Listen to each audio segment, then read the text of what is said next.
So clearly some stuff has happened since the last time we talked. I have a lot of gravel now, so that's very exciting. We've got a blank slate here. For reference, the old garden beds are still behind me, but this section of the yard is what I'm working on this year. We're gonna plant some tomatoes today. I'm really excited. I haven't grown my own tomatoes from seed in a really long time, honestly. It's not something that I've prioritized in my garden, even just growing from starts, because I've found them to be really high maintenance in the past, and we're low maintenance gardeners here. So that just hasn't been the priority. But I was talking to Meg. Her channel is Meg Grows Plants. If you don't know her already, she's absolutely the best. And she was telling me she only grows dwarf indeterminate tomatoes now. And when she was describing their growth pattern habit to me, it sounded like it would solve all of the problems that I've always had with growing tomatoes. A dwarf indeterminate is going to continue to grow all season long, but it reaches like a max height of like 5 or 6 feet. So you're not constantly doing all the pruning and the training and the tying up the vines that I've found to be so strenuous and annoying with growing tomatoes. So I'm going to show you what varieties I got. I'm only doing like 6 of each of the 4 types that I have, just because I don't have like a ton of space. And we've talked about this before. I like to do a large variety of things, not a huge quantity of things. So this is clearly a huge area. It's about 40 feet this way and 16 feet that way. And there's a lot of stuff going into this space that I'm hoping I can show you really soon. But there's been some unforeseen delays with it that I'm hoping get resolved really soon so that I can share more details. I'm designing it to be optimized for my specific physical limitations and needs. And I know I'm so privileged to be able to even do that. So much of this wouldn't be happening if it weren't for you guys and the support that I have in the community that I have and the engagement that you guys give me.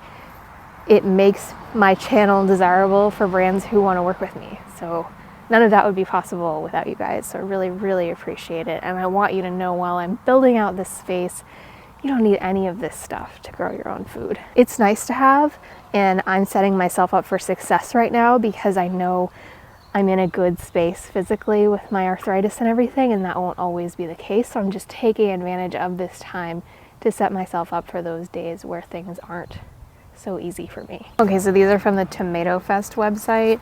I have Rosella Purple, Brandy Fred Dwarf, which is a brandy wine dwarf. I'm so excited for this one. Dwarf Blazing Beauty, and Dwarf Lemon Ice, which was another one that Meg specifically grew and recommended to me. I don't know why these aren't more popular, except that they're kind of harder to find right now, and it's easier if like you can get seeds from a friend or something like that. I know it's kind of a grassroots effort right now, and I'm hoping that over time these will become more accessible and more available, but let me know if this is something you've tried growing in the past. These are going to be the only tomatoes that I grow this year, and I know so many gardeners are like, I'm growing 26 different varieties, which I think is awesome, but we're just starting off simple because I have so many other things that I'm excited to grow, like these little artichokes that I'm hardening off right now. It's a beautiful day today. It's probably the nicest it's been all year.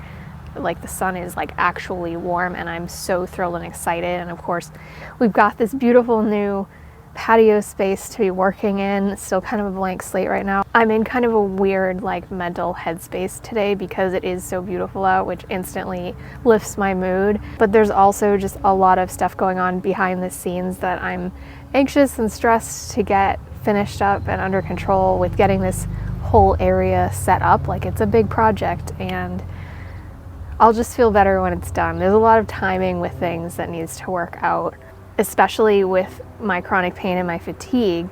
Whenever I'm feeling well, I want to focus on like, okay, get as much done as I can right now while I can.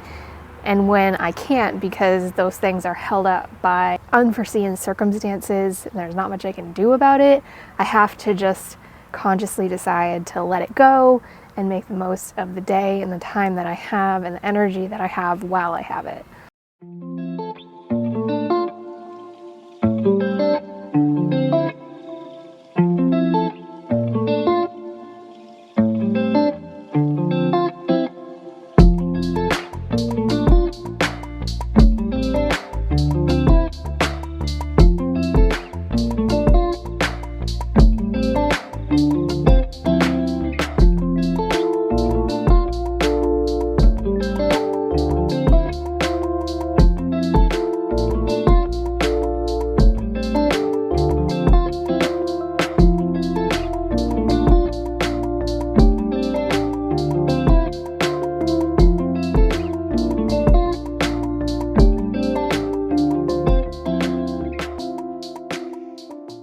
So I had way too much water in the first few trays. So you want it to be wet enough that it holds together, but not so wet that water comes out of it like I was showing you. And realistically, it's not the end of the world, because all I did was I just pushed really hard on the cell and strained the excess water out, and I just won't water it for a little bit longer. You see all these rules in gardening and they're there for a reason, but like I always say, like once you know the rule, you can also learn how to break it. Yes, it's important to pre-moisten your seed starting mix. Yes, you can over-moisten it, but if you do, it's not catastrophic. It's not the end of the world. You don't need to stress yourself out thinking that you've failed as a gardener and your plants won't grow right. You just need to be aware of the fact that there's excess moisture in there, so you don't overwater them too quickly, because that will increase the possibility of those fungus gnats coming up and damping off. So I was that kid that cried whenever they were given finger paints because I hated to get messy. And it's never really been like a sensory thing for me. I just genuinely get anxious and stressed out when I see a mess, to the point where, like, yes, I'm not wearing gloves and I'm mixing this up with my hands because I'm kind of trying to desensitize myself to the experience of being messy. But I still have a bucket of water and a towel here that I keep using to like rinse off my hands, even though there's tons of dirt under my nails. This is one thing about gardening that I've really used to kind of better myself, is I kind of use this situation as an opportunity to let go and show myself that it's okay to make a huge mess and not keep everything in beautifully organized rows and keep continuously wiping off my surface. It's a control thing related to like my anxiety. Like if I feel like I can control the situation, then I'll be less anxious, but I know that's not true. And so it's just one of those cool things that, like, you wouldn't think when you start gardening that this would be a benefit of growing your own plants, but for me it really has been. There's been so many like mental health benefits, and a lot of them are more obvious, of course. Just like being outside in general is going to help with your mental health, but the mess part of it for me personally has been huge. Blazing Beauty, okay. And remember, with our seeds, we don't want to plant them any more than about twice as deep as the seeds are wide, and tomato seeds are tiny, so we're doing about 1/4 inch, maybe even 1/8 of an inch deep. I like to use my little plant marker to make a divot, and I never like firm the soil over the seeds unless it specifically says to do that, because I just don't want to make it any harder for the plant than it has to be. I only have like 20 of each seed, and I'm doing a 6 cell for each variety, but I'm doing 2 in each cell, which means that they're all going to germinate, and I'm going to have to either make a tough decision, or the more likely option is I'm going to decide to keep them all and have nowhere to put them. It's nice to have extras to give away though.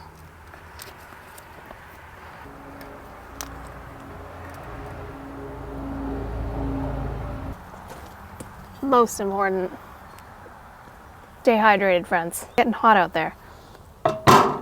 Blazing Beauty and Lemon Ice are done. Brandy Fred and Rosella.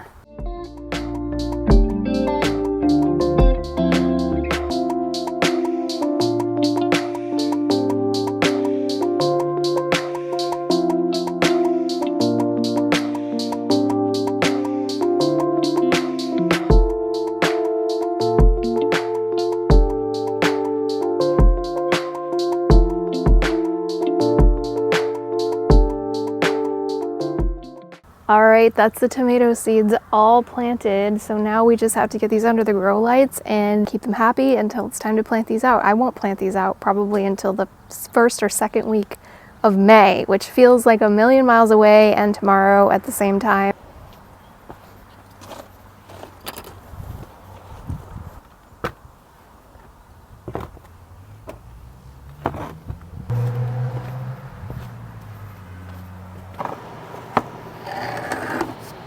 The plants that I have under the mini hoop house that I've created as an experiment are doing really, really well. In fact, it's almost too hot in there, and I'm thinking I might need to take the cover off. Even have our very first flower, one little pansy or viola, I can never remember which is which, and then tons of, I don't know, Mizuna, arugula.